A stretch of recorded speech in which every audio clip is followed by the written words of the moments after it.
BA, BCom, BSc, MA, MCom करें विश्व की सबसे बड़ी यूनिवर्सिटी इग्नू से। सॉल्व असाइनमेंट्स और गाइड बुक्स प्राप्त करें। संपर्क करें Mahakal computers, DAV PG college के पास, पंच मंदिरा मोड़ से दाहिने, सिवान।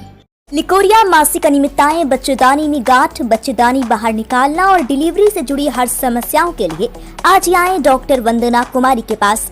पता है डॉक्टर रामाजी चौधरी से 100 कदम पूरब, डॉक्टर कॉलोनी, सिवान। अधिक जानकारी के लिए नीचे दिए गए नंबर पर कॉल करें। नेताजी विकास के नाम पर वोट लेते हुए ये कहते हैं कि आपके क्षेत्र की तस्वीर बदल देंगे, लेकिन वही नेताजी जब अपना चरित्र ही बदल ले तो क्या कहेंगे। तो सब कुछ ठीक था, लेकिन आज सरकार बदलते ही नेताओं का भाषा बदल गया।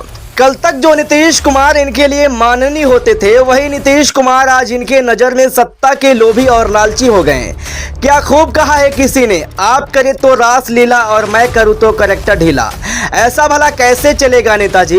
बता दें कि कल तक महाराष्ट्र, छत्तीसगढ़ और पंजाब में सत्ता के लिए खूब खुलेआम अमित शाह द्वारा खरीद फरोख्त किया गया। तब तक तो जनादेश का अपमान नहीं हुआ।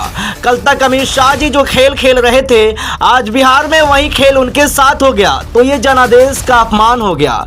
मोदी जी कहां से आपकी पार्टी लाती है इतनी गंदी पॉलिटिक्स, और उस पे से हाल ये है कि आपको शर्म भी नहीं आती।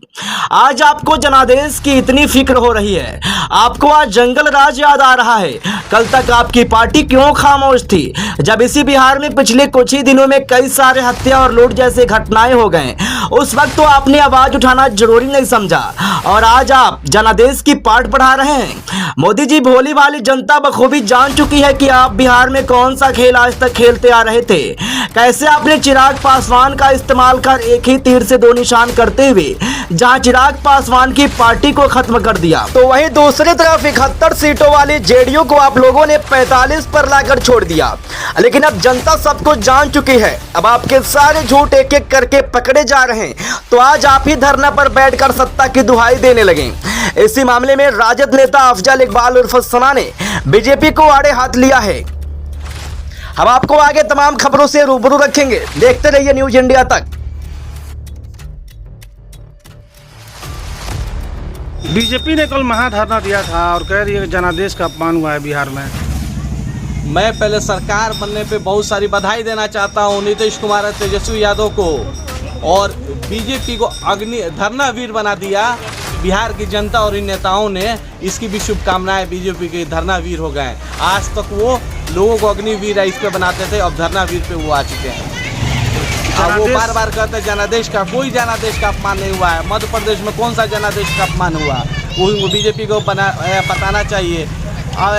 इसमें क्या, कर्नाटक में कौन सा जनादेश का अपमान किया गया, नॉर्थ ईस्ट में जो 2 सीट लेने के बाद भी उसमें ही किया गया, कौन सा जनादेश का अपमान था। आप करें तो क्या कहता है, बहुत बड़ा हीरो है, और दूसरा कोई करे तो कैरेक्टर ढीला थोड़ी होता है।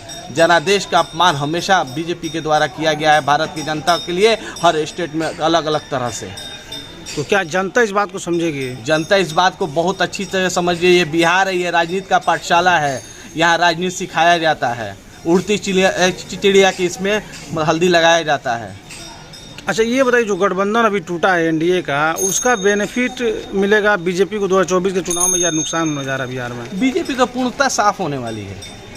बीजेपी पूर्णतः साफ होने है। बहुत सारा मुद्दा है, महंगाई का मुद्दा है। आज तक खाने वाला सामान पर कोई भी टैक्स नहीं लगता था। औरत के श्रृंगार का जो भी सामान होता था उस पर टैक्स नहीं लगता, सारे सामानों पे टैक्स लगाने का काम किया है। दूध पे टैक्स नहीं लगता था, दूध जैसा इस पर टैक्स लगाने का काम किया। ये सरकार सिर्फ वसूली करना जानती है, कर कैसे वसूल ले लोगों को, कैसे दुहाई कर ले कंपनी के द्वारा काम कर। ईस्ट इंडिया कंपनी जैसे काम करती थी, वैसे ही आज बीजेपी द्वारा काम हो रहा है भारत में।